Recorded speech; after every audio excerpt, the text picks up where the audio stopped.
Okay, hello. So my name is Tilman Bayer. I'm an analyst in the Wikimedia Foundation's reading team. The title of the talk is New Readership Data, and it's just a couple of things with an emphasis on things we've learned recently about how Wikipedia is being read. So it's a bit of a grab bag, to be honest. It's not one overarching topic. A lot of these things are byproducts of things we're doing in the reading team in product development. So for example, we might add instrumentation to look how various interface elements work or being used, how we could change them. But at the same point, we're also learning how readers interact with the content. And I've also included some findings from other people at the foundation and by some academic researchers.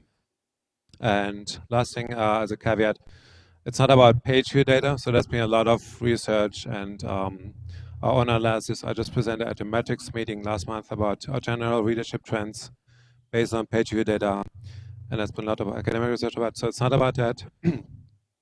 But to quickly summarize where we're there, also you can locate the different instrumentations we're talking about.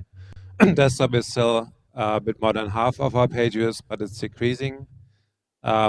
Mobile web is half of our page views, a bit less, but since we have less pages per user on mobile, it's actually more people already on mobile. And our apps, Android and iOS, are about 1.2% of page views. Lastly, it's also not about, this talk is not about new metrics that we're going to present soon on uniques, for example. So just to get it out of the way. Okay, so after the introduction, I'm going to talk a bit about load times, which is work with the performance team already here. Then we look at which parts of an article are actually being read. So after the page view, what happens? And one by position in the page geometrically, and then also a bit by topic. And I mentioned some other data sources, and also other research that's going on at the Wikimedia Foundation right now, surveys and reader interviews. Okay, so first topic, how long do readers have to wait? And this is a chart of, so we're publishing the median or average load times a lot and see how they develop. Hey Tilman, I'm so sorry. All of a sudden we're having problems switching to your slide deck right now on the AV bridge. Do you mind pausing for just like 1 minute while I figure this out for the sake of remote viewers? Thanks. If we're pausing for a minute, I just brought some donuts now. Okay, so I hope everyone can see the slide now. To repeat for the remotes, it shows the loading time until the whole page has completed loading.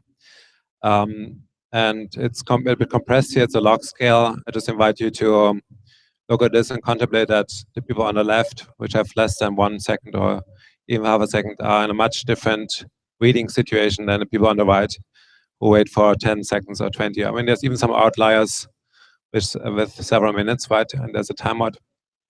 So this depends obviously on your connection speed, but also on page size. So I mean, longer pages load longer, obviously. But what we are interested in is, one thing we're interested in, of course, does it depend on geographic location. And so this is the same chart. The blue thing is the same here, but I plotted some of the fastest countries. You see red is Switzerland, yellow is here USA. On the right-hand side, now the slowest countries are India, Ghana, and Nepal. And you see, it's not all black and white. There's some very slow people in the US, and there's some very people on fast connections in Nepal, but it's not a lot. And overall, these countries differ a lot. Again, we are yellow here in the US, and there's other countries which are in quite different zones. And you can also plot this in a map, which is showing up. So this is a map by connection speed. And I'm really sorry about the colors. I'll upload the comments with some nicer colors, but yeah, yellow or green is the fastest, 0 to 2 seconds. That's US, that's some European countries, not all. It's like UK, Scandinavian. You see a little dot is Switzerland that we saw on the previous chart. And you can hopefully also see that Netherlands is yellow, and that's of course because we have our caching data center in Amsterdam. So European countries benefit from Amsterdam. And you see it's pretty much a map of the global south, and with some especially slow countries in Africa.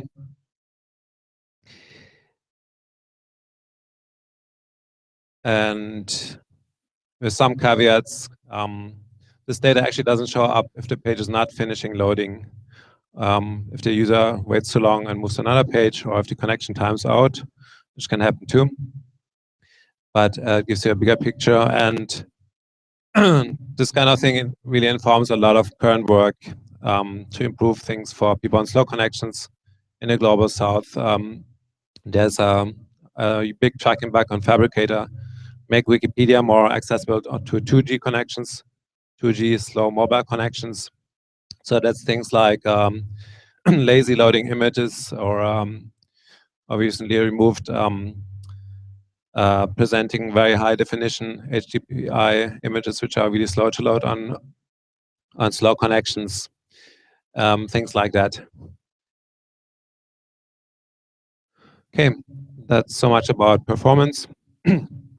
Next part will be which part of an article are readers actually reading? And that's something we have been looking at page views all the time, but we really don't know a lot what happens after a page view.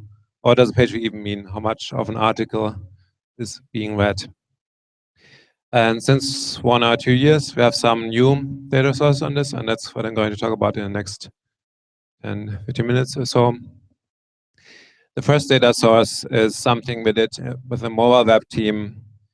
On the mobile web version of Wikipedia, maybe you've seen this, sections are collapsed below the lead. That means you go to the article, you read the lead section, and all the top level sections below that are collapsed, and you tap on the section heading if you're interested in that section.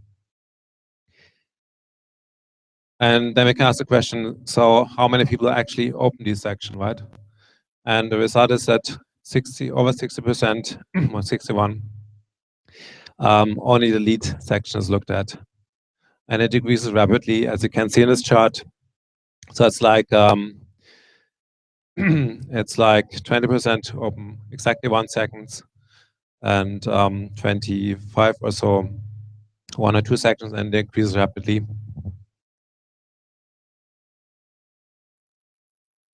We have some other instrumentations also done because the product manager wanted to make some decisions about what to add or not. So for example, in 2014, we're looking at placement of some buttons and at the bottom of the app, I think Android it was. And I found that during 1 week, 25% of app users ever saw the end of the page. So that's not per page view, that's per user and week. And that's not a lot, right? It also means that a lot of people just stay at the top. Some more recent thing for the related pages. These are links that are shown at the bottom of the page. And there we had 40% of pages on desktop and 32% of pages on mobile web getting to the bottom of the page. With a caveat that these are mobile web users, meaning people that are actually opted into the mobile web.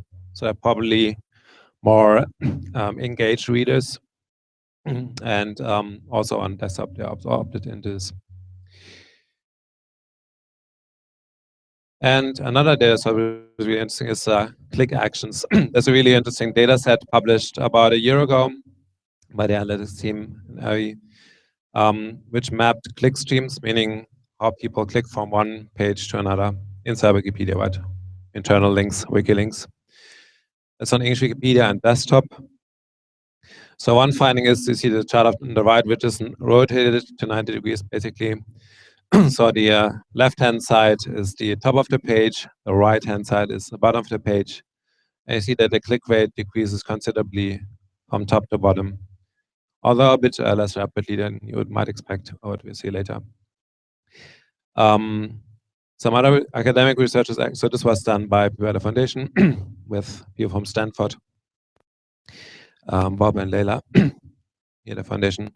Another academic researchers team looked at the percentage of clicks to the lead section, and from there we see between 26 and 43%. It's not exact science because links might repeat, but that's the estimate. That's also another data point showing us that the lead section is really important. And by the way, this is all really interesting for editors. I mean, long-time editor myself, and it's really, it differs so much what part of an article you edit, not just which article you edit. On English Wikipedia, there was recently an edit contest called Take the Lead, which specifically focused on improving the lead section, because also driven by this insight, right, that it's what most people read. It's really important to get the lead right. The third result here is that this is a bit funny because normally you can't predict where a link ends up depending on your screen size, but I kind of assumed that you have a fixed browser width with a standard resolution, and then I found that links on the left-hand side are clicked more often. That's also, by the way, I mean, there's a lot of standard research on web pages, right, with heat maps or eye tracking. I'll talk a bit about more of that later. And so that's a pretty standard insight that the left-hand side gets a bit more attention. And they could verify that using this data set. So another instrumentation about this, last one, comes from the Android app. And the Android app, we looked what's the lowest point of a page that people see.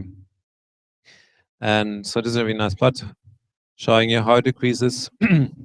Of course, 100% people will see the top, and about, I think it was 7 or 8 on this Android app per page view see the bottom.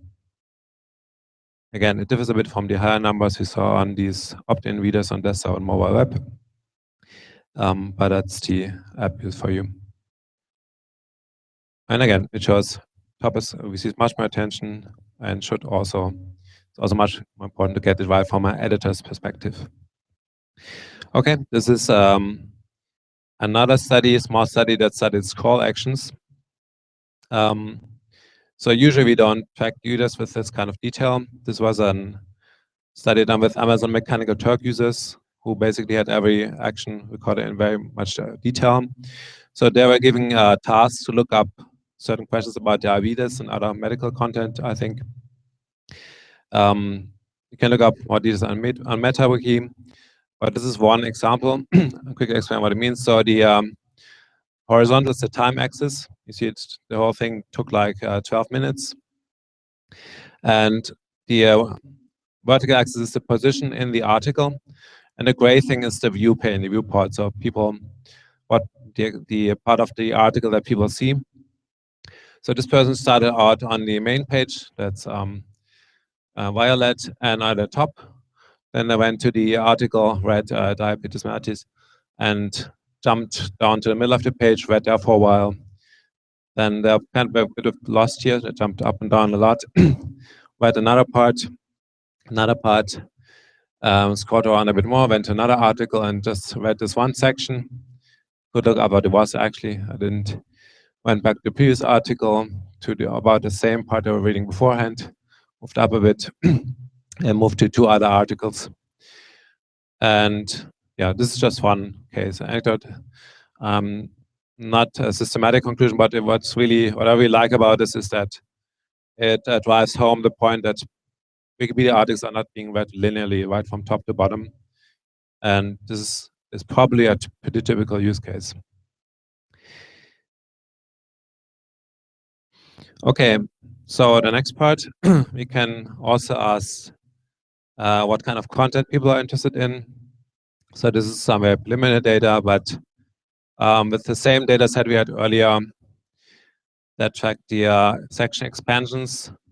I also looked at some example in some specific articles, and that's kind of funny because it tells you what part is most interesting. Here in the article about Barack Obama, you see it differs a lot, the attention between different sections. And not a lot of people are interested in his legislative career before he became president or in past campaigns. But there's a lot of interest in early life and career, family and personal life. And maybe that's a bit disillusioning, but yeah, I wouldn't say it's tabloid interest, but And there's definitely some difference between these. And by the way, also, it's not surprising that notes and references don't get a lot of clicks because you can click on references within the article. But what's kind of surprising, what's also seen in other articles, that external links don't get a lot of interest on the mobile web. Why does mobile web? And another example, I have a few more, including Donald Trump, for example, but I don't put it in here. But and by the way, this needs a lot of traffic for this to work. So if you have articles that you are interested in, I'm happy to run the query. It just needs a lot of page views per month to make this statistically significant. So this is the article about Second World War. If you look at it again, the kind of clerical sections at the bottom don't get a lot of attention. External links, reference citations, notes. See also. We can see that chronology and course of the war, so like the timeline stuff, seems a bit more popular than like the analytical stuff, background, pre-war, impact. But again, this is just one example. There's others, and this would need a more widespread systematic analysis. But again, this is like one of the first times we really see which parts of the article are most interesting for readers. Again, like I said before, there's some standard methods if you want to study that kind of thing on the web. And one method is eye tracking, right? You put on some glasses or cameras pointing to their pupils. You see which part of the screen they're looking at.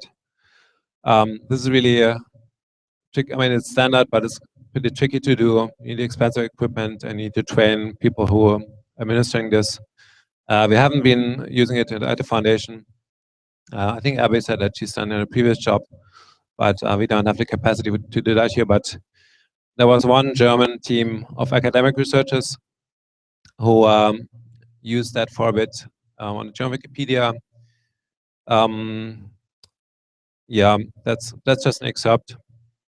But some highlights they found in lookup tasks. So I'll talk about this more later, but we assume that readers come to Wikipedia with different needs, right? Someone to read whole articles, someone to just look up one specific fact and look for that within the article. So in that category, readers spend a lot of time, according to this eye tracking study, by scanning the table of contents and lists that you have in the article. And the other category they used was learning. And in that category, I saw a big difference because that people spend much less time, less than 10% on the table of contents and on lists. So another paper they published was, again, it's about the eye movements, and I'm not going deep into this, but usually you look at fixation points and movements between the term for the saccades. And this looked at what points in which sequence readers are focusing on, classified them by, for example, images or like table of contents as well. Really citations. Quickly, Tilman, on your World War II slide, what was on the x-axis? People on IRC want to know. Okay, let's go back a minute. That's the frequency, how often these are clicked. But I didn't put in absolute numbers because it's just about a bit of a sample. But if you sum, again, for every section, you see how many clicks expanded, tabs expanded that section. And that tells you how popular, how much interest people were in the content of that section. And by the way, they don't know. It's just about the headline. It's not about the content because they don't see that only after opening it. Okay, let's go back to the second point here, where they looked at the eye movements between these various images and text features. 39% of contact points, so that's movements led from image to image, i.e. images are really important for navigation, right? And mutual direction, previous and next, so they will move from one image to the subsequent one.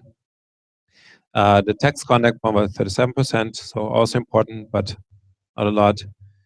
And introduction, that means, so I don't have time to code, but I think that means that at the beginning, they tend to focus on an image.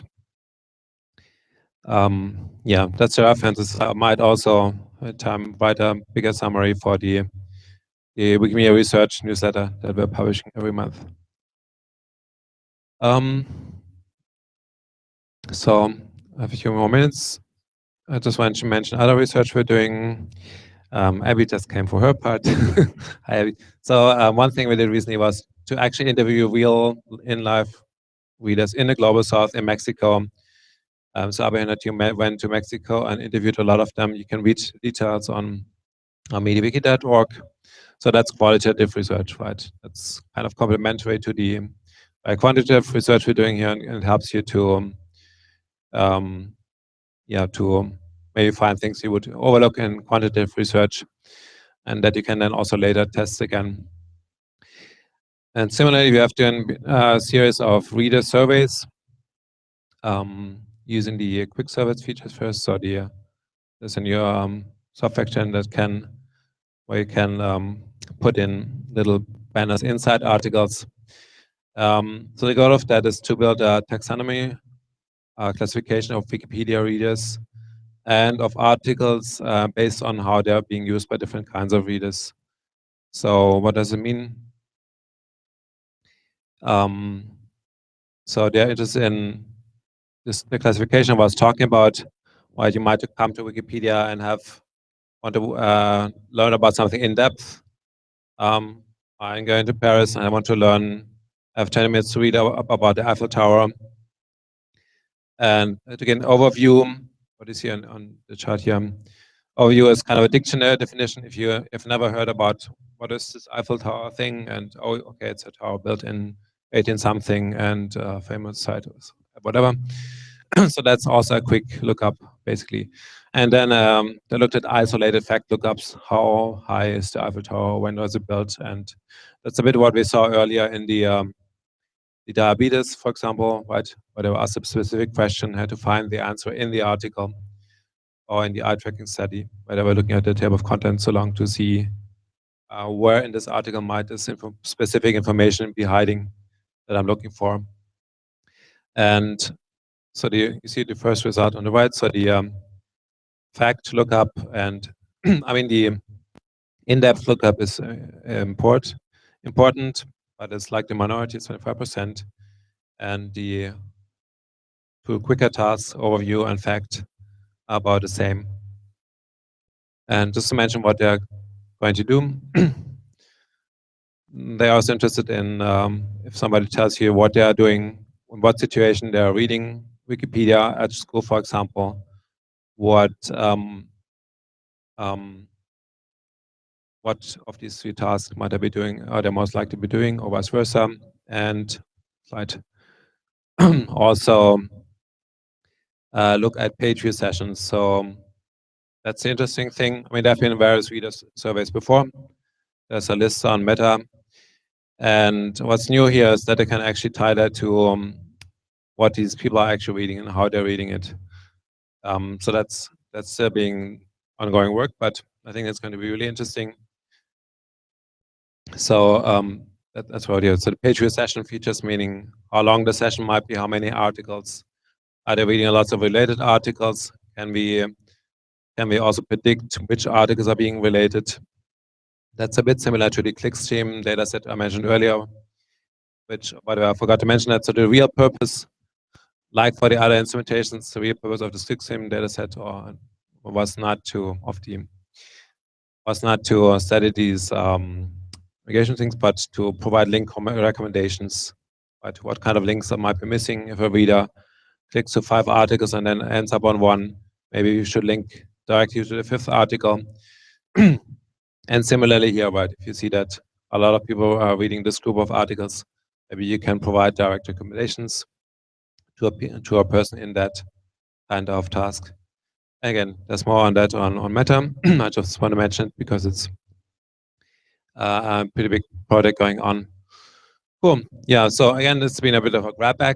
I think the takeaway is really that we're only beginning to understand what people are doing inside articles.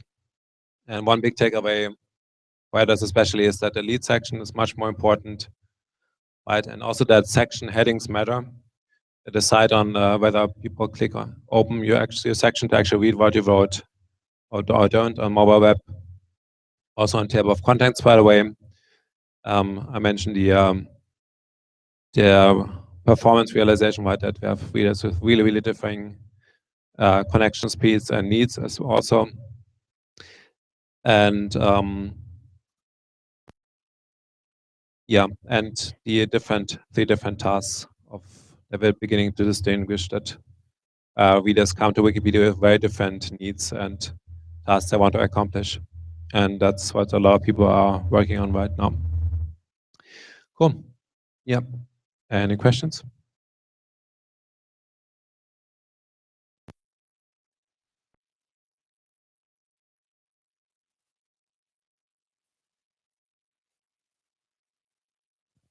So while we were in Mexico, one of the things that we learned, we only talked to 15 people, but probably about half said they use Wikipedia for an overview rather than deep learning. And I think 3 people who are in higher education said, I don't trust Wikipedia for deeper learning. Like one was a biologist, and she's studying biology, and she said, I can use it to understand a definition, but when it comes to applying that definition or understanding how the details, I don't necessarily trust it because there's inconsistencies in the information. And she was talking more about Spanish Wikipedia. And I think that the reader segmentation, the little quick survey that went out was in English. I'm wondering if we're going to do reproduce that experiment in other languages also, because I'd love to see the results in Spanish Wiki compared to English Wiki. I need to put that question to Leila or others who are working on that. It's an English tool. I think they have done targeted Persian Wikipedia at least, right? And wasn't it also Spanish? I'm not sure. Done. Yeah, but it's on the radar, definitely.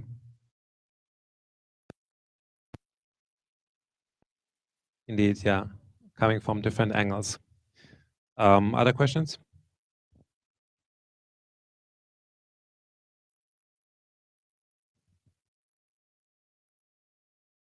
We have not. Invite you to also look at our monthly research newsletter that and the Twitter feed that Darren and I are publishing.